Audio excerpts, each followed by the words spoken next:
पर। ये भाई मेरे पास आए हैं, काफी दूर से आए हैं। इनको मैंने फोल्डर लगाया, फोल्डर के साथ हम इनको एक गिफ्ट देंगे जिन्होंने मेरा चैनल सब्सक्राइब किया है और फॉलो किया है।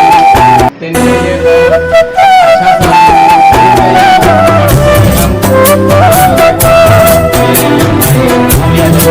हम